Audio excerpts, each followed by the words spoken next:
All right, good evening, everybody. Welcome to another edition of the Hidden Agenda. What we're going to do tonight is talk about the meeting that happened yesterday in the city. The big topic there actually is the gas rates that everybody's been paying attention to, and seen a lot of information being spread out across Facebook on it. So we're going to get into that there. I will say this here. The majority of what happened yesterday was motions got tabled, including the gas rate increase. So no action was taken. It was the gas rates is actually, they pushed that off until the January, I believe it's the 25th is when they're having their meeting there.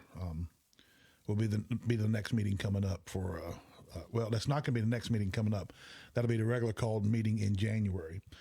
One thing that did come up that we were not aware of was going to happen, but it is happening is December 22nd. They don't have a regular called meeting during the month of December, but they will be having one December 22nd. And like I said, a lot of this stuff kind of got tabled to be brought up at that point. A couple of the items in here that, the charter resolution, the amendment to the charter is apparently that wasn't prepared and ready to go. Filling the vacancy in the finance department. Again, this is another thing here that not sure why this was not addressed.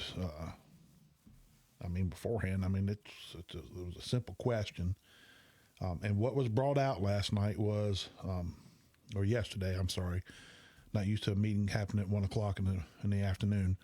But anyway, it was brought out yesterday afternoon regarding filling the position in the finance department. And the November regular called meeting, when they discussed it, it was kind of pushed that this was a much needed position to be filled based on having personnel available to help with processing property taxes. And so it was pushed to get on this agenda so a vote could happen. And what they were looking to do was, instead of hiring outside, they wanted to do an internal transfer from one department to the next department. And apparently that the person that wanted to transfer was Mallory Lowry. And apparently that, I guess she was nobody talked to her about it. So that's, Jimmy White actually commented in the meeting, they're sitting there talking about her. And he's like, well, she's sitting right here. And I think people's like, well, no, she needs to have time to talk. We can't put her on the spot. That's not what Jimmy was getting at. I actually talked to Jimmy about it this morning. Jimmy's like, we're up here talking about the girl, and she's sitting right here beside us. Why are we having this conversation right now? It's pretty much. But, of course, people want to spend it the way they want to spend it. But anyway, so at this point, I think that will be brought back up into December 22nd meeting. Like I said, the gas, we're going to come back to that one there because there's some information I want to share with you guys and kind of give you a little more in depth on that there as well. Like I said, most of the stuff here got tabled. They're just another thing that came up is Depot Park. For you guys who are not aware where Depot Park is located or where it's going to be located, I don't know the street name right there, but it's where the new Head Start building is being built. It's sitting over there. Stanfield Funeral Services right over in that area. Depot Park will come off of Main Street. And like I said, I don't know.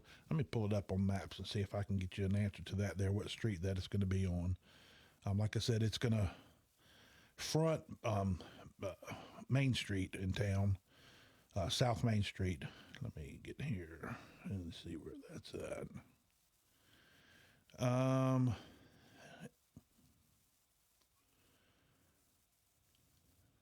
It looks to be okay. I'm seeing this here. It's going to be Linden Street and kind of between Linden Street and Eller Avenue. North side of it's going to be up on Main Street, and it's going to be right. It's going to pretty much almost bump up to the new Head Start building. There's a grant to provide money for that park. The problem here is I believe this grant is a 2080 grant. So in other words, the city's going to have to come up with 20% of the money to do that. And I don't know where they're going to get the money from. If we go back in here and look at it, at the end of last year, with the budget, they had a shortfall of $497,000. I'm just going to say $500K. So $500,000 they were short in the budget, and they were making that up out of the savings account. Now, most of that $500,000 is going to reoccurring expense, salaries, as a big chunk of it.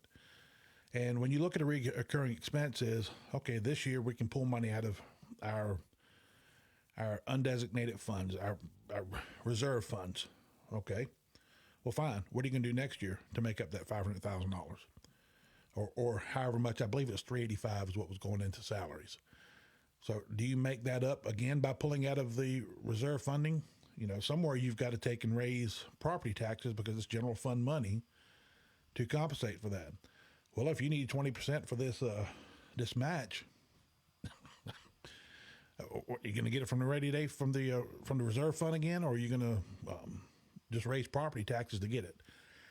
And let me go back in. I want to reiterate this with you guys. I know I've hit it on it quite a few times, and I want to do it again just so you guys are staying abreast of how this whole thing works. When we look at taxes, everybody, you always hear the term, well, they're going to raise our tax 20 cents. Okay. Well, each cent is a penny. All right. So, and a penny has a certain amount of value. Pretty much right now, I think it's somewhere around about $26,000 is what the value of a penny is. So let's look at it like this here. For every $100,000 that you've got to raise, that's 4 cents of tax. So if you need to raise $500,000, you need a 20-cent tax rate. That's just it. I mean, it's that simple. So where this money is going to come from for this grant, I don't know. Will it pass? I don't know. I mean, we know that there is a problem with spending in the city. I mean, it's just, there's no other way to paint the picture. There's a very serious problem with spending, and they can't continue to take and tax and do rate increases to get the money from us, because bottom line is, what it does is, yes, there's people out there who can afford it. Don't affect them none. I believe a citizen stepped up and stated they're getting a little less than $1,000 per month from Social Security. I mean, $1,000 a month don't get you a whole lot these days. I mean, it's just, I mean, everything is up. Everything is increased. You know, it's you just can't keep taxing and increasing rates on people because there's people out there that cannot afford it. And, you know, that doesn't do anything at all to help them unless the goal is to try to get rid of them out of the city. I mean, I don't know what else to say on that there, but, and even if they're not in the city, I mean, you got to think about these rate increases. Pretty much everybody in the county's got gas. Everybody in the county's got water. So, I mean, it's hitting the people out in the county as well as just the people, not just the people in the city. And county residents actually pay more for their service than what city residents do. If you go back in and look at there's a chart that they put up during the PowerPoint, but county residents on their water, they just pay a lot more. And the same ones, I mean, they've got the sewer line run up to Crossroads, and the same thing there is those residents, those people outside the city are paying more money. All right, let's get in and have a frank discussion here regarding this gas rate increase.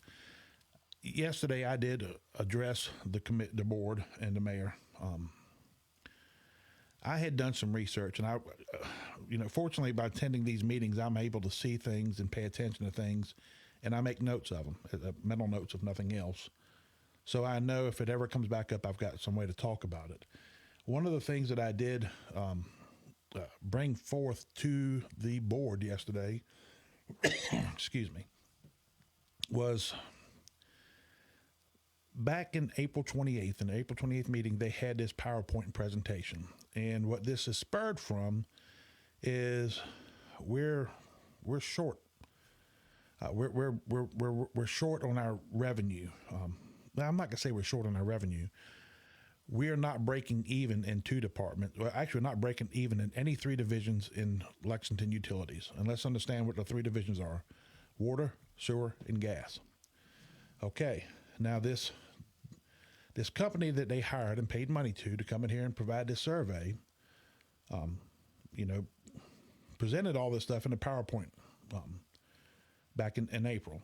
And if you go back and look at it, I'm just going to let you know, system-wide, the whole utility system, they're operating about 89%.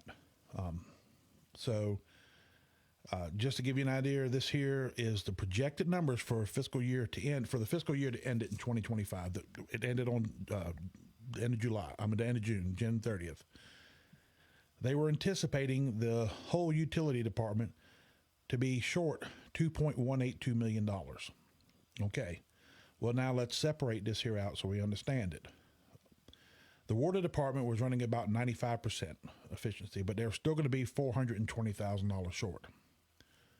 The gas department was running about 94%, and they're going to be $410,000 short. And what we did find out was yesterday, because I asked a question, are we $410,000 short, or are we actually, and what come to find out, they were actually only $344 short for the year. And that's the reason that they want to take and push in this increase right now. But when this was presented and when the board voted on these increases, there were supposed to be two steps. The first step has actually already been implemented. It came into effect on June 1st. That first step, based on the numbers, and I confirmed this here with the board yesterday, based on the numbers, it's going to raise $274,000. So technically, we're about, $70,000 short from where we should be. We're not $344 short. We're about $70,000 short because of that revenue that's coming in from step one. And when they voted on this here, there were supposed to be two steps. The second step, and let me tell you what the first step was so you know. Used to, it's, I believe it's 5 cubic feet of gas, we're just going to say we got 100 gallons of gas included in our basic rate, all right? Well, they took that away. Now we don't have any gas included in our basic rate. So when we pay that $670 a month, there's no gas in it. That's just for the metering fee, nothing else. And what the metering fee is, it means that we have a meter attached to our house so we can have gas whenever we need it. That's it. That's what we're paying for. A flat fee just to have the meter attached to our house year round. All right. They took away that free gas that they were including in the basic rate. So that's where they were saving the $2.74. All right. The second thing to look at here was step 2. This is where the $3.30 comes in, the $3.30, and they're increasing the meter rates. So what happens here is in June 1st of the upcoming of 2026, that's supposed to be implemented. And when that gets implemented, that's going to raise about $440,000. And these are numbers, again, that I confirmed with in the meeting yesterday. Well, and what that was supposed to do is once we had both those steps implemented, it was going to increase our revenue enough to put us at 104%. So we'd actually have some buffer in our gas rates. That's the whole point of it. So, my thing is we haven't even given it a chance. You voted on it back here in April, and, here we are, 6 months later, and you're wanting to do that early. Well, I mean, and there's no need to because, the money's there. We're looking good. So why on earth are we trying to do it other than to take it's a money grab to get more buffer in the system now. Now, let me also, Clay Crook had put up a post, and I hope you don't mind me mentioning you in here, Clay. I think he put this post up Tuesday, sharing a screenshot from the comptroller's website. And what it is it's our audit for the gas system. And in 2024, the gas system ended $100,000 in the red. That's the easiest way to put it to you. They were short $100,000 from breaking even. And then this year they were short $344, which, that $344, that 100 got absorbed in there. So, it's not where it's 100 plus the 300, the 344. It's just 344. So there was somebody, I can't remember his name off the top of my head, had gone back in and said, well, to do a fair comparison, we need to look at previous years. And then they went back in and they looked and they saw where our revenue in natural gas sales, I believe in 21 was somewhere around about 7.3. It bumped up to well over $8 million in 22. And then it took a nosedive to around about 6.6 the following year. And they were like, well, you know what? You need to figure out where that's at, what happened there. And then also we saw the massive jump in salaries. And he also mentioned that you need to find that out. So I'm going to tell you what happened here. And so you can understand this a little bit better. When I was in the military and I was out in California, I learned about El Nino and La Nina and all these weather patterns and how they play an impact. And that's what we're dealing with here. Gas sales is based on, the biggest part of gas sales happens in the wintertime. Okay. And actually I got a notification on my phone today about, I think, gas hit a major spike today. And then, of course, it's kind of easing back down, but it did hit a major spike today for natural gas. But what's happened here is, if you go back in and you look, 21, our weather system was about average. And I used Nashville because that was the easiest one to get. I think it was 5.2 inches of snow for that winter, which was about the average for us to see. And, in Nashville, I know it's a little difference, but it's close enough. All right. Well, guess what? There was a spike in 2022. We went up to like 9.2 inches. A much colder weather, much colder winter, generating more gas usage and therefore more sales. And that's why the revenue showed a spike. Well, guess what happened? The following year, it dropped, and it dropped substantially.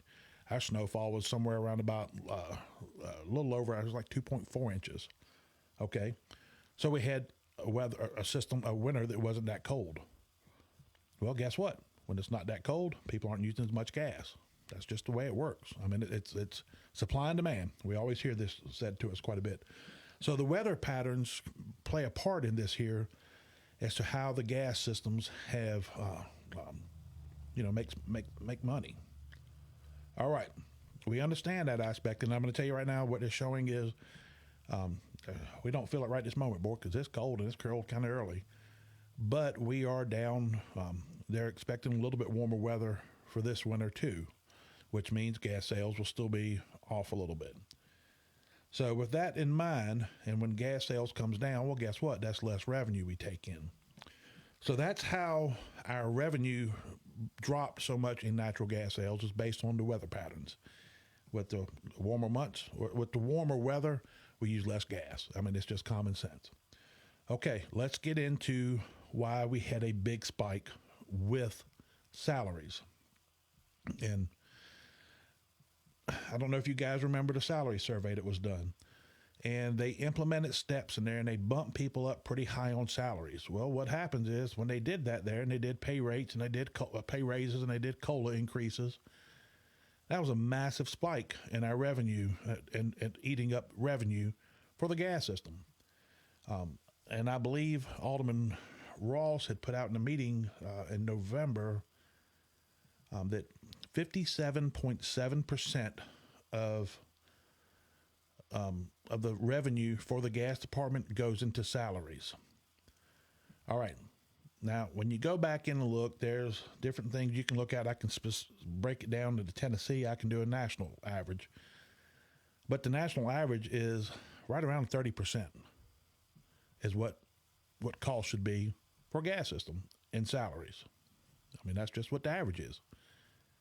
You know, generally when you have, I think the highest I saw was right around about 49%, and that was based on a very labor heavy gas system that was doing a lot of new line installs. They're doing a lot of infrastructure upgrades. Well, we're not doing that. I mean, it's just not happening. And if you have issues looking at that and understanding that there, you know, you can simply go back into those audit sheets, because this is the information that is given from our auditors in the city to the comptroller. So those numbers are supposed to be accurate. So bottom line is that's where our problem lies, is we're spending way too much money in salaries in comparison. And, you know, well, when revenue goes down, you still got this salaries are recurring expenses. You got to pay for them. Well, if your revenues go down because you don't have the supply and demand there, and you're still paying these salaries, well, guess what? You're going to end up in the hole somewhere. And that's exactly what has happened here.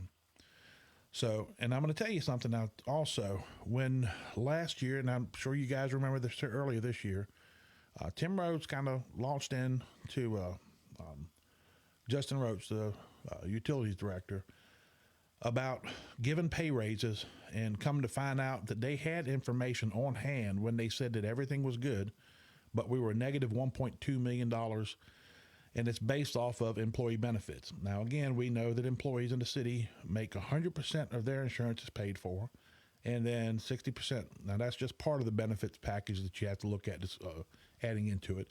You know, you also get into retirement accounts and all that. But when we look at it, we're paying a lot of money, and our revenue is not the same. It's not, you know, and I keep hearing that, oh, the cost of everything goes up. Well, we're not doing a whole lot. We're not spending a lot more when you go back in these audits and look. We're not spending a lot more on regular other operational stuff in comparison to where our big bump came from, is in the salaries. I mean, that's where it's at. You know, they're going to try to spend this thing to tell you, oh, well, you know, it costs more for pipe now. It costs more for meters now. It costs more for this now. It costs more for that now. You know, and when you start looking at these things, I mean, you got to think about it. In the last 2 years, they've taken, I don't know what went into the gas departments there, but I know they've had about $10 million in bonds issued to the utilities department. And that's neither here nor there. I'm just kind of throwing that out there for you. But so bottom line is, we're spending too much money in salaries. Now, another issue here that we keep hearing about is, well, they're worried about the state coming in here now because they have a department, the Tennessee Department of Utility Regulations, TDOR. Okay, we're worried, we're raising these rates now so we don't have to worry about the state coming down here. Well, let me tell you something here. I want to give you some numbers. And I did this here earlier. In our system, the water department was down 420. The gas department was down 410. The sewer department is down 1.35 million. You add up the gas department and water department, and that's about 2/3 of what the sewer department is down. The sewer department is operating at about 68%. So they're about 32% from breaking even. Now I'm going to ask you this question here, and this is a common sense question. If, as they're stating, they're worried about the state coming down here and jacking up our rates, because we've already taken action at this point. We've already voted in rate increases to pick up this money, which they can go to the state saying, look, we've already taken action. And trust me, when you look at the tail end of an audit year to year, they list where your problems are, where your deficiencies are, and they sign off that we're correcting it. Well, you know what? They are correcting this here. They've already voted it. But nobody seems to be concerned about that big old elephant in the room of sewer. If you're worried about the state coming down, why aren't you taking in concern more with your biggest deficiency? Because to me, that's what's going to happen is the state's going to come down here and say, hey, why are you guys at 68% over here? Why are you worried about the 95 to 94? You're pretty close over there, and you've already passed legislation to correct those issues. Why isn't your focus over here on the 68%? You know what? I'm going to give you my opinion.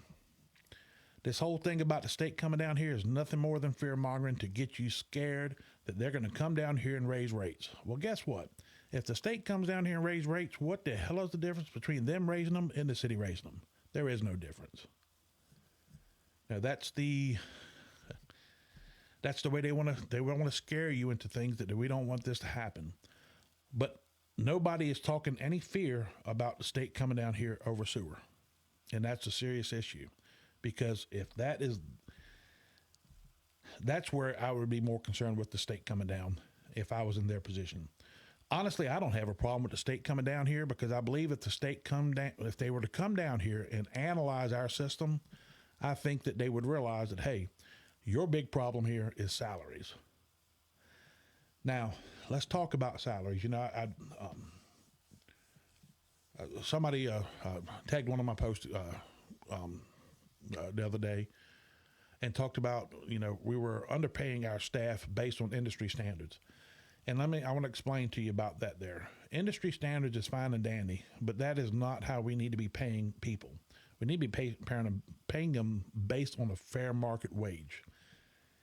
And that does include industry standard, but it's a lot more encompassing. I'm going to tell you what, if we're paying the same, and our salary survey included Nashville, it included Memphis, it included Jackson, large cities. We can't pay the same as them. And we shouldn't. Why should we pay the same thing as what Jackson's paying?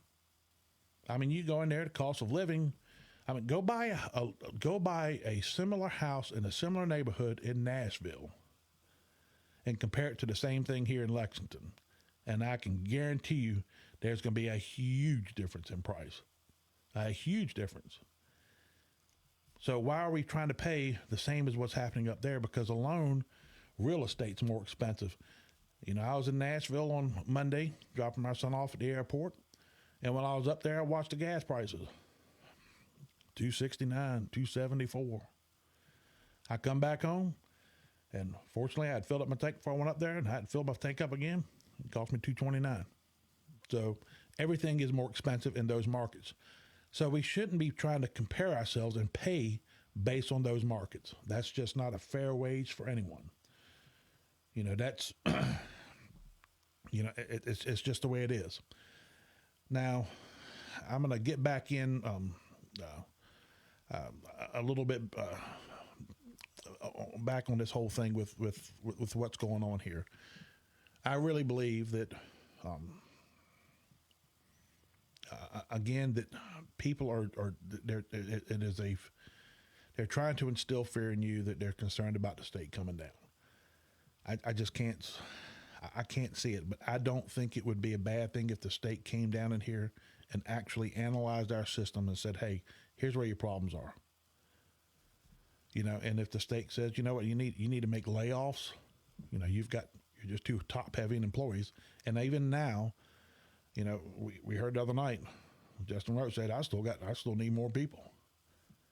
I don't see where it's coming from, but that is what it is. Now something else too, I do want to, so anyway, with the gas systems, let me just close this here out on the gas systems. This has been tabled to the June, I believe it's 25th.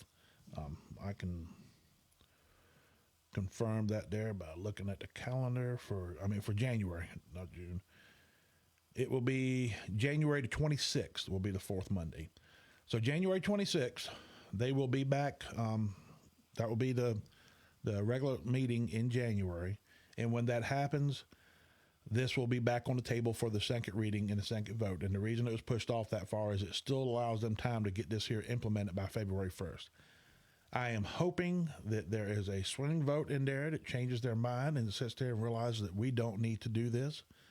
This has already been discussed. We spent a lot of money. I'll be willing to bet money probably in the tens of thousands of dollars to have a survey company come down in here and tell us what we need to do. We did exactly what they're doing, what that survey recommended, which would fix our problem. And yet here we are. We want to change it to get more money faster. I disagree with that. That's just the way it is. And I'm hoping that the swing vote will come back in and realize that. At some point in time frame, you cannot keep getting blood from the turnip. It's just not there. And, people are struggling enough as it is. The truth of the matter is the truth of the matter. Now, there is something else, too, I kind of want to hit back on, too. And this goes back to the finance department, filling the vacancy in the finance department. Okay. When this got presented to the board, it kind of came across as, well, we've got somebody in mind. They've done it before. They're ready to go. But it's like, when the city recorder got up there and started talking, when Cody started talking, he's like, well, they're not going to make a lateral move for the same amount of money, and they're going to need more money, and then they're going to need steps put in, which means they want steps to get more raises, is what it boils down to. That's just the way it is. I don't know. I had quite a few people come to me and say, look, if my boss tells me I got to go work in some other department of the plant, then guess what? I got to go work in some other department of the plant. As an employee, I don't get to say what I'm going to do. That's just bottom line. And it's just, go to work at McDonald's. You know what? You fry cooking today. Tomorrow, guess what? You on the grill. Next day, you're going to be cleaning. You don't never know. Whatever the needs are of the business, what the needs are of the business, employees do not dictate that. Now, when that came about, when that conversation came up about it, Roger Lofton looked over there at Justin Roach and said, were you aware of this?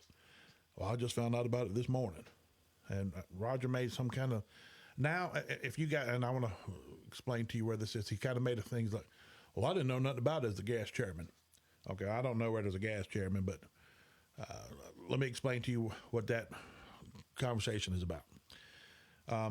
You may remember, I don't know, this has probably been, I remember seeing it, but I think they'd already abolished it.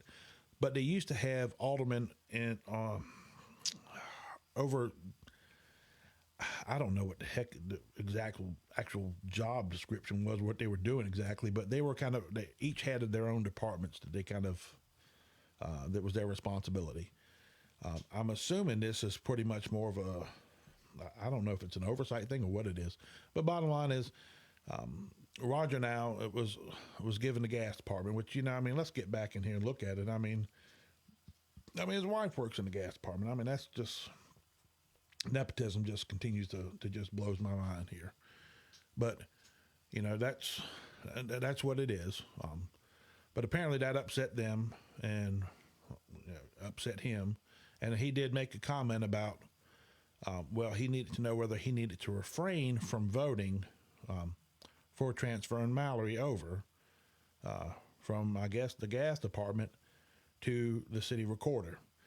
Now, let me explain something to you going back into salaries and the deficit coming back in the gas department. There are employees, I don't know if there's more than one, but I've been told there's more than one, at least one, that are being paid out of the gas department, but they actually work for the city recorder. Well, guess what? When that happens, there's salary, and there's part of your problem with why you're in the hole in the gas department. You know, now most of you guys probably have heard this here before, but the city has used gas, the surplus, because there's a lot of surplus in the gas department. They use that surplus in that gas department to buy the old post office, it's the museum now. The panel ply building that was, it's the road that's parallel. I don't know that much about that side of the town. Let me see if I can dig that back up too. I believe that would have been Holly Street that far back. Well, maybe not. Hold on. There's Dixon. There's Maple. And maybe, I think it might be Front Street is what I'm looking at here. It's either Holly. I think it's Holly Street. Anyway, it's where the old panel ply building used to be. Well, the city bought that thing and they demolished it, and it's an empty lot now, just sitting there. But they use money out of the gas department to purchase that lot, that building, and tear it down. You know, this is another issue that, you know, has been brought to my attention about, you know, wasting money in the gas department. But, you know, I don't know. I don't know how to go about this here and all this here, but this thing here with the finance department and transferring people in, you know, we're not here to serve the employee. We're not here to serve the employees. The employees are here to serve us. The same goes with the alderman. The same goes with everybody and in government. That's your job. And you may not like that I put this stuff out. I really don't care. You know, the truth is the truth. This is my money. I have to spend it. I don't have much say in it, but I'm going to make my say with it. So, you know, anyway, that's where we are with those things there. There is something that, you know, we're going to do another podcast probably next week. There's some developing things that we're still trying to get information on in regards to a firefighter that was arrested. There's a lot of rumors and stuff floating around right now. A city firefighter was arrested over in Madison County. I believe it was just Thanksgiving morning, very early in the morning. What's being brought to my attention and what people are concerned about is that they are on paid leave. So we're paying somebody to sit at home because they did the wrong thing. Hell, I go out and do the wrong thing a couple times for that there if I get paid to sit at home. So, you know, we're going to be bringing that back up as soon as we get more information on it. And, you know, we've got some other stuff that we're digging into, but we do know that the December 22nd meeting is going to be coming up. And like I said, that's probably that's going to be about 3 weeks away. Being that close to Christmas, I'll probably take that Tuesday the 23rd into a podcast to follow up from that meeting. We don't have any idea what's going to be in that meeting right now. Obviously, it's way too early. And something else, too, I want to bring up to your attention, too, is, you know, going back to this charter change thing here. You know, this stuff here was, oh my gosh, it was campaigned on with the problems with the charter and how all that went about. And, you know, we knew that this was a top priority coming in with this new administration. Why on earth they haven't had this thing prepared? It just blows my mind. Tuesday night before the meeting, late somewhere, I don't know how, it was after dark. I don't remember. I never got an exact time. That was the first time they actually got a copy of the charter. And then there was a bunch of stuff changed in there. And then stuff that I don't think was changed the way it should have been changed. So why on earth you have a meeting in November and you know that this is coming up. You called a special meeting for this here. How on earth can we not be prepared for a meeting a called meeting to address specific issues, and you're still not prepared? I mean, this is I don't know what to say. I really don't. But it's not fair to the alderman that's got to sit here and wait till they get something in hand. and they got to make a decision on. You know, it's the same thing with the grant. They got to get grant information late. I mean, they got it, I think, Monday night, and they had, you know, we're going right back. It's like things have not changed, and we're still dealing with the same stuff that we've been dealing with, and there's constant excuses why we are. You know, it's time to cancel the excuses. I mean, it's the people did their part. You know, told, hey, we got to have change. The way we make change, we make it at the polls. Well, the people have done their part. They came in here based on in good faith and voted, and they did what they're supposed to do. And you know what? If you can't keep up with what, you know, Sandra Wood made a comment the other night in a meeting, and her exact words were, well, you can't keep all campaign promises. Then don't promise it. If you can't keep your promises, don't make them. Because when you promise something and you don't keep it, then that turns you into a liar. You know, it's a harsh word, but it is what it is. I don't know. I mean, it's just, this stuff is very frustrating for me. I've been doing this for a long time, and I go to these meetings, like the work session the other night, back in early part of November. I got up and walked out and discussed, and I've never done that before. At this meeting Wednesday, you know, I stayed there to record the whole meeting. But as the stuff was getting tabled and nothing was being addressed, and it's just like, wow. And when I saw the gas thing getting tabled until January and a comment being made, well, that still gives us time to get it done for February. Well, that tells me you're still going to pass it come that January meeting so you can get it in for February. You're just trying to buy time to cool people down. You know, people are mad. People are paying attention. And kudos to the citizens for doing that. You guys are really stepping up.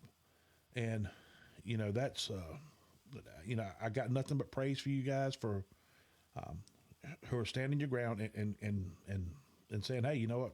We did our part. Now it's time for you to do your part. You know, that's your civic responsibility. You know, this here is, if you want to fix the problems that you're facing, that's the way you do it. You know, so, you know, a pat on the back to the citizens who are actually up here taking a stand and saying, hey, you know what? Hey, we trusted you. Give us a reason to keep that trust, because now once trust gets violated, the only chance you got to ever get it back is through actions. And it's going to take a lot of actions to erase that negative trust. So, you know, listen to the people. They're telling you. Anyway, I'm getting ready to shut this thing here down because I am tired. I have had a very, very busy week and I need a break. I hope you guys have a wonderful night, and please stay safe whatever weather we may get. I woke up this morning up in Crossroads, and it was, I had sleet on my deck. It was actually covering my deck. It was quite a bit this morning.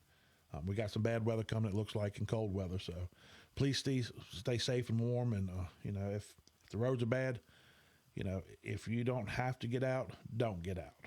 I mean, you know, as our law enforcement has a hard enough job as it is. You know, and our first responders are in the same boat. We don't need to put any more additional pressure on them that we don't have to. So, you know, try your best to do, you know, I hope you got your bread and milk today if it wasn't all sold out. Anyway, you guys have a wonderful night, and we'll see you on the next edition.